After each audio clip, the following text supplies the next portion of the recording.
ಆತ್ಮೀಯ H16 news ಅರ್ಥಾತ್ ಹೇ ಸೀತಾರಾಮಗೆ ಸ್ವಾಗತ. ನಾನು ನಿಮ್ಮವ MI ಅಥವಾ ಮಲ್ಲಪ್ಪ ಜೊತೆಯವರು. ಆತ್ಮೀಯರೇ, ಇತ್ತೀಚೆಗೆ ವಿಶೇಷವಾಗಿ ರಾಹುಲ್ ಗಾಂಧಿಯವರು ನೇರವಾಗಿ RSS ಮೇಲೆ ದಾಳಿ ಮಾಡ್ತಾ ಇದ್ದಾರೆ. ನೀವು ನೋಡ್ತಾ ಇದ್ದೀರಿ, ಗಮನಿಸ್ತಾ ಇದ್ದೀರಿ.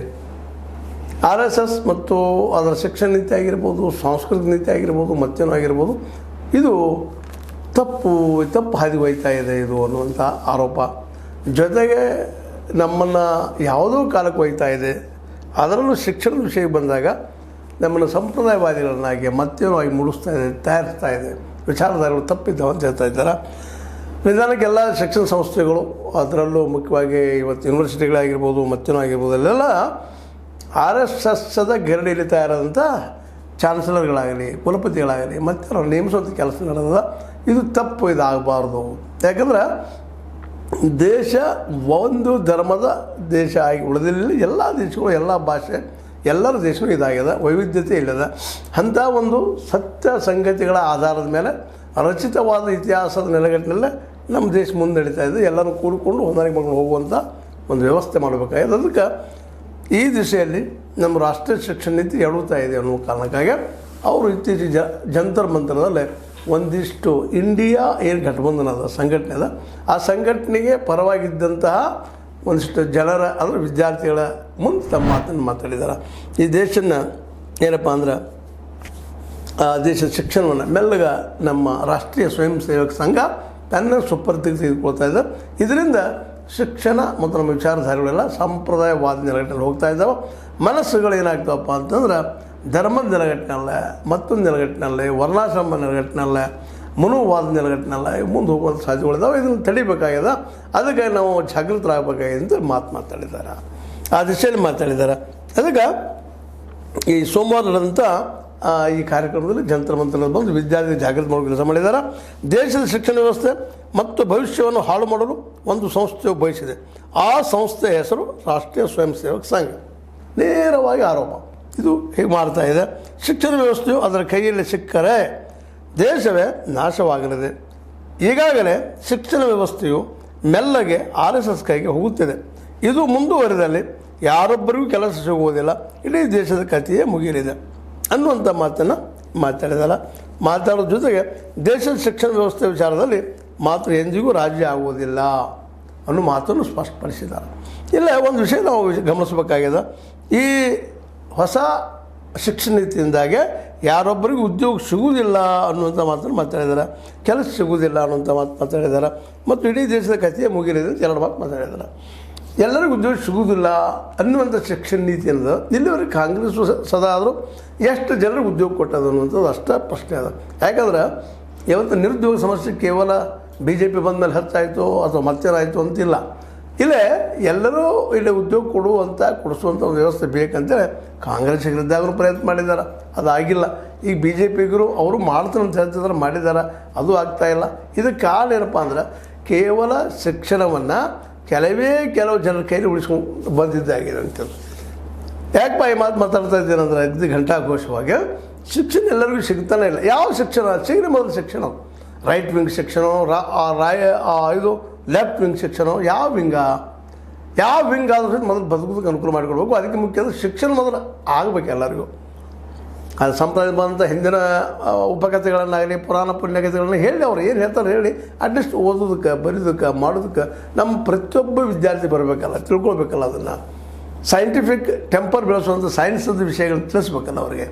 ಯಾಕಂದ್ರೆ ಎಲ್ಲಿವರೆಗೆ ಶಿಕ್ಷಣ ಪ್ರತಿಯೊಬ್ಬರಿಗೂ ಪೂರ್ಣ ಪ್ರಮಾಣದಲ್ಲಿ ಸಮವಾಗಿ ಸಿಗೋದಿಲ್ಲವೋ ಅಲ್ಲಿವರೆಗೆ ಇಂಥ ನೌಕರಿ ಎಲ್ಲರಿಗೆ ಮತ್ತೆ ಸಿಗಲಿಕ್ಕೆ ಸಾಧ್ಯನೇ ಇಲ್ಲ. ಯಾಕಂದರೆ ಶಿಕ್ಷಣಗಳಿಂದ ನೌಕರಿ ಸಿಗ್ತಾವಂತಲ್ಲ, ನೌಕರಿಗಳನ್ನು ಸೃಷ್ಟಿ ಮಾಡೋದು ಶಕ್ತಿನೂ ಶಿಕ್ಷಣಕ್ಕದ, ಉದ್ಯೋಗಗಳು ಸೃಷ್ಟಿ ಮಾಡೋ ಶಕ್ತಿನೂ ಶಿಕ್ಷಣಕ್ಕದ. ಯಾಕಂದ್ರೆ ಶಿಕ್ಷಣ ಒಳ್ಳೆಯ ಶಿಕ್ಷಣ ಇತ್ತಪ್ಪ ಅಂದ್ರೆ ಅವರಲ್ಲೇ ಚಿಂತನೆ ಮಂಥನ ಹೆಚ್ಚಾಗ್ತದೆ. ಯಾವುದರಿಂದ ಏನು ಲಾಭ ಅದ, ಎಂಥ ಇಂಡಸ್ಟ್ರಿ ಆಗ್ಬೇಕು, ಮುಂದಿನ ಎಲ್ಲ ವಿಚಾರ ಬರ್ತಾನೆ.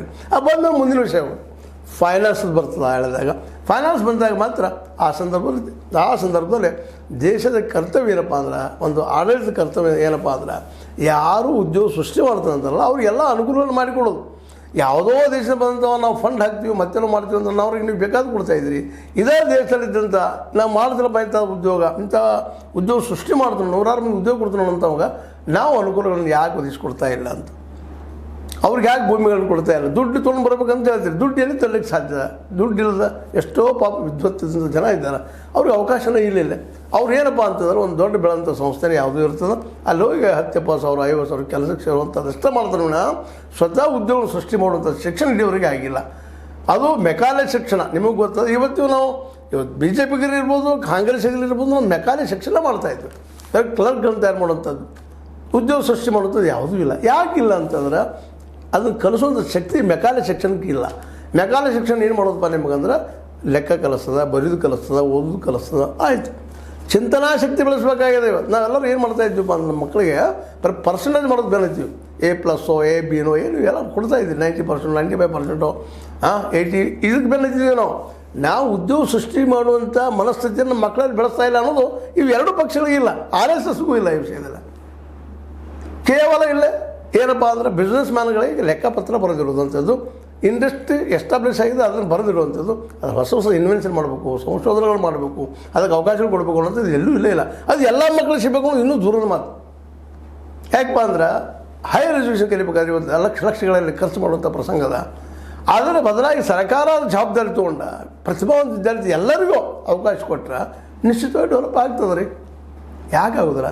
ಶಿಕ್ಷಣದ ಮೂಲ ಉದ್ದೇಶ ಉದ್ಯೋಗ ಸೃಷ್ಟಿ ಮಾಡೋದಿನ ಉದ್ಯೋಗಕ್ಕಾಗಿ ಇನ್ನೊಬ್ರು ಕೈ ಚಾಚಿ ನಿಲ್ಲುವಂಥದ್ದಲ್ಲ ಅಂತ ಒಂದು ಸಾಮಾನ್ಯ ನಂಬಿಕೆ ಅದು, ಮತ್ತು ಸತ್ಯನೂ ಹೌದು. ಆ ಉದ್ಯೋಗ ಸೃಷ್ಟಿ ಮಾಡೋದು ಶಕ್ತಿ ಬರ್ತಪ್ಪ ಅಂದ್ರೆ ಒಬ್ಬ ಯಾರೋ 8ನೇ 9ನೇ 10ನೇ ಕಲ್ತಂಥ ದೊಡ್ಡ ಇವತ್ತು ಏನಪ್ಪ ಅಂದ್ರೆ ಕಾರ್ಪೊರೇಟ್ ಆಗಿ ಯಾವುದು ದುಡ್ಡು ಹಾಕಿ ತಾವು ದುಡ್ಡು ಹಾಕೊಂಡು ಕೂತ್ಕೊಂಡು ಜನ ದುಡಿಸೋದು ಹೋಗ್ತಾ ಇರ್ತಾರೆ. ಅದರಲ್ಲಿ ಉದ್ಯೋಗ ಬರ್ತದೋ ಲಾಭ ಆಗ್ತದೆ ಹಾನಿ ಆಗ್ತದೆ ಗೊತ್ತಾಗೋದಿಲ್ಲ. ಹೀಗಾಗಿ ನಮ್ಮ ಇಂಡಿಯಾದಲ್ಲಿ ಇವತ್ತು ಎಲ್ಲ ಕಂಪ್ನಿಗಳು ಅಷ್ಟರಲ್ಲಿ ಫೇಲ್ ಆಗ್ಯಾವ. 32 PSUಗಳನ್ನು ಈ ಕಾರ್ಪೊರೇಟ್ಗಳು ಕೊಟ್ಟಿದ್ದಾರೆ, ಅವೆಲ್ಲ ದಿವಾಳಿ ಉದ್ಯೋಗ ಸೃಷ್ಟಿ ಮಾಡ್ತಾ ಇಲ್ಲ. ಇದೇ ಅದಾನಿ ಅಂಬಾನಿಯವ್ರು ಎಷ್ಟು ಉದ್ಯೋಗ ಸೃಷ್ಟಿ ಮಾಡಿದ್ದಾರೆ ಹೇಳ್ರಿ ನೋಡೋಣ. ಅವರು ಅಂಥ ಓದ್ದವರಲ್ಲ, ಮನೆಯಲ್ಲಿ ಉದ್ಯೋಗದ ವಾತಾವರಣ ಮೇಲೆ ಬೆಳೆದು ಬಂದಂಥವ್ರು. ಈ ಎಲ್ಲ ನೆಲೆಯಲ್ಲಿ ಒಂದು ವಿಚಾರ ಮಾಡುವಂಥ ಭಾಳ ಮುಖ್ಯದ. ಶಿಕ್ಷಣದಿಂದ ಉದ್ಯೋಗ ಸೃಷ್ಟಿ ಮಾಡೋದು ಸಾಧ್ಯತೆ ಅಂಥ ಶಿಕ್ಷಣವನ್ನು, ಅದರಲ್ಲೂ ತಯಾರಿಕಾ ರಂಗ ಮ್ಯಾನುಫ್ಯಾಕ್ಚರಿಂಗ್ ರಂಗದಲ್ಲಿ ಶಿಕ್ಷಣ ಹೆಚ್ಚಿದ್ದಷ್ಟ ಅವ್ರಿಗೆ ಆರ್ಥಿಕ ಸಹಾಯ ಮಾಡಿದರೆ, ಅವ್ರಿಗೆ ವ್ಯವಸ್ಥೆ ಮಾಡಿಕೊಟ್ರೆ, ಯಾವುದೋ ದೇಶದಲ್ಲಿ ಬಂದಂಥ ಯಾವುದೋ ವ್ಯಕ್ತಿ ನಾವು ಫ್ಯಾಕ್ಟ್ರಿ ಮಾಡ್ತೀವಿ, ಯಾವುದನ್ನು ಮಾಡ್ತೀವಿ, ಉದ್ಯೋಗ ಸೇರಿದಂಥವಾಗ ಆಟೋಮೊಬೈಲ್ ಮಾಡ್ತೀವಿ, ಮತ್ತೊಂದು ಮಾಡ್ತೀವಿ, ನಾವು ಏನು ಬೇಕಾದ ಕೊಡ್ತಾಯಿದ್ರಿ. ನಮ್ಮ ಇಂಡಿಯಾದಲ್ಲಿ ವಿದ್ಯುತ್ ಇದ್ದಂಥವ್ರಿಗೆ ಉದ್ಯೋಗ ಸೃಷ್ಟಿ ಮಾಡುವಂಥವ್ರಿಗೆ ಇವು ಅನುಕೂಲ ಮಾಡಿಕೊಟ್ರೆ ಇಲ್ಲ ಉದ್ಯೋಗ ಸೃಷ್ಟಿ ಆಗ್ತಾವಲ್ರಿ, ಹೌದಿಲ್ವ? ಈ ದಿಶೆಯಲ್ಲಿ ಯಾರು ಮಾಡ್ತೀರಿ? ಏನು ರಾಹುಲ್ ಗಾಂಧಿಯವರ ಈ ಒಂದು ಕಾಂಗ್ರೆಸ್ ಮಾಡ್ತದನೋ, ಈ BJP RSS ಮಾಡ್ತಾರೋ, ಈ ಹೊಸ ಉದ್ಯೋಗ ಸೃಷ್ಟಿ ಮಾಡೋದಕ್ಕಾಗಿ ಯಾಕೆ ಚಿಂತನೆ ಇಲ್ಲ? ಅದಕ್ಕೆ ಶಿಕ್ಷಣ ಎಲ್ಲರೂ ಸಿಗುವಂಥ ಮೊದಲು ಮಾಡಿರಿ. ಶಿಕ್ಷಣ ನೀತಿ ನಂತರದಲ್ಲೇ ನೀವು ದೇವ್ರು ನಂಬ್ತಿರೋ ಇಲ್ಲವೋ ಸೆಕೆಂಡ್ ನಾವು ದೇವ್ರು ನಂಬ್ರಿ ಬೇಡ ಬಿಡ್ರಿ, ಆದರೆ ಇಲ್ಲಿ ಉದ್ಯೋಗ ಸೃಷ್ಟಿ ಮಾಡಿರಿ. ಅದು ಬದುಕೋದಕ್ಕೆ ಬೇಕಲ್ರಿ, ಆಹಾರ ಊಟ. ಅದಕ್ಕೆ ಏನು ಮಾಡ್ಬೇಕಾಗಿತ್ತು ನಾವು? ಅದನ್ನು ಯಾವ ರೀತಿ ತಯಾರು ಮಾಡಬೇಕು, ಎಕ್ಸ್ಪೋರ್ಟ್ ಮೇಲೆ ಹೆಂಗೆ ಬರ್ತದೆ ಏನು ಅನ್ನೋದು ಅಷ್ಟೇ ಅಲ್ಲ, ಎಲ್ಲರೂ ಶಿಕ್ಷಣ ಸಿಗ್ತಾರೆ, ಅಲ್ಲಿ ವಿಚಾರ ಮಾಡ್ತಾರೆ. ಅದು ಶಿಕ್ಷಣ ನಿಜವಾದ ಶಿಕ್ಷಣ, ಕಾಫಿ ಮಾಡಿದ್ದಲ್ಲ, ಅದು ಒಂದು ನೆನಪಿಡ್ಕೊಳ್ರಿ ನಾವು. ಮತ್ತು ಪ್ರೈವೇಟದಲ್ಲಿ ತಮ್ಮ ಒಂದು ಏನಪ್ಪ ಅಂತಂದ್ರೆ ಈ ಉದ್ಯೋಗ ಜೋಳು ಮಾಡೋ ಸಲುವಾಗಿ ಪರ್ಸೆಂಟೇಜ್ ಹೆಚ್ಚು ಕೊಟ್ಟು ಮಾಡುವಂಥ ಯಾವುದು ಶಿಕ್ಷಣ ಬಂದು ನೋಡ್ತಾ ಇದ್ವಿ ನಾವು. ಅದರಿಂದ ನಮ್ಮಲ್ಲಿ ಏನಪ್ಪ ಆ ಶಿಕ್ಷಣದ್ದು ನಮ್ಮಲ್ಲಿ ಉದ್ಯೋಗ ಸೃಷ್ಟಿ ಆಗ್ತಾಯಿಲ್ಲ.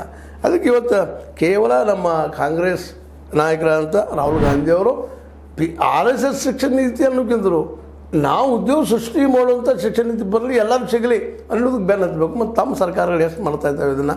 ತಮ್ಮ ಸರ್ಕಾರದ ಕರ್ನಾಟಕ ಸರ್ಕಾರ ಇದ್ದು ಇವತ್ತು ಎಷ್ಟು ಶಿಕ್ಷಣ ಬರೀ ದುಡ್ಡು ಕೊಡೋದಲ್ಲ, ಅಮೂಲಾಗ್ರವಾಗಿ ಪರಿವರ್ತನೆ ಮಾಡಬೇಕು. ಪ್ರತಿಯೊಂದು ಹಳ್ಳಿಗೆ ಹೋಗಿ ಮಕ್ಕಳಿಗೆ ಮುಟ್ಟಬೇಕು, ಗುಣಾತ್ಮಕ ಶಿಕ್ಷಣ ಮಾಡಬೇಕು. ಅದಕ್ಕೇನು ಮಾಡ್ತಾಯಿದ್ದೀರಿ? ಅದು ಇಲ್ಲಿ ಮಾಡಿ ತೋರಿಸಲ್ಲ. ಇಲ್ಲೇ ಶಿಕ್ಷಣ ಮತ್ತು ಆರೋಗ್ಯ ಆಗ ನೀವು RSS ಟೀಕೆ ಮಾಡೋಕ್ಕೆ ಹಕ್ಕಾಗ್ತದೆ. ಈಗ ನೀವಿಟ್ಟಂಥ ಹೆಜ್ಜೆಲೇ ಅವ್ರು ಹೋಗ್ತಾ ಇದ್ದಾರೆ. ಅದನ್ನು ಸ್ವಲ್ಪ ಪುರಾಣ ಪುಣ್ಯಕಥೆಗಳನ್ನು ಮತ್ತೇನೋ ಹಾಗೆ ಒಂದು ತಮ್ಮ ನಂಬಿಕೆಯನ್ನು ಸೇರಿಸ್ತಾ ಇದ್ದಾರೆ ಅಷ್ಟೇ. ಆದರೆ ಉದ್ಯೋಗ ಸೃಷ್ಟಿ ಅವರು ಮಾಡಲಿಲ್ಲ, ನೀವು ಮಾಡಿಲ್ಲ, ಇವರು ಮಾಡ್ತಾರೆ, ನೀವು ಮಾಡಿಲ್ಲ ಅಂದಾಗ ಉದ್ಯೋಗ ಸೃಷ್ಟಿ ಮಾಡೋದು ಅಂಥ ಶಕ್ತಿ ಶಿಕ್ಷಣಕ್ಕದ.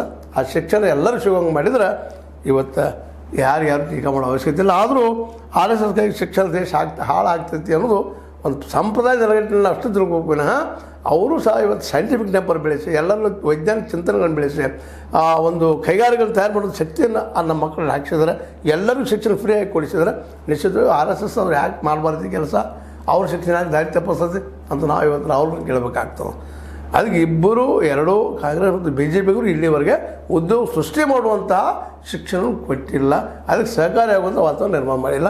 ಕೇವಲ 1-2% ಖರ್ಚು ಮಾಡಿ ನಾವು 10% ಮಾಡಿದ್ವಿ, 20% ಮಾಡಿದ್ವಿ ಹೇಳ್ಬೋದಲ್ಲ ಹೇಳ್ತೀರಿ ವಿನ ಅದಕ್ಕೆ ಹೆಚ್ಚಿನ ಆಗಿಲ್ಲ ಅಂತ ಹೇಳ್ತಾ, ಇದು ನಿಮಗೆ ಲೈಕ್ ಆಗಿರ್ಬೋದು. ಲೈಕ್ ಮಾಡಿ, ಶೇರ್ ಮಾಡಿ, ಕಮೆಂಟ್ ಮಾಡಿ, ಜೊತೆಗೆ ಸಬ್ಸ್ಕ್ರೈಬ್ ಆಗೋದು ನಿಲ್ಲಿಸ್ಲಿಕ್ಕೆ ಹೋಗ್ಬೇಡ್ರಿ. H16 ನ್ಯೂಸ್ ಅರ್ಥತೆ ಸೀತಾರಾಮ್, ಇದು ಸತ್ಯದ ಕೈಗಳಲ್ಲಿ ವಂದನೆಗಳು.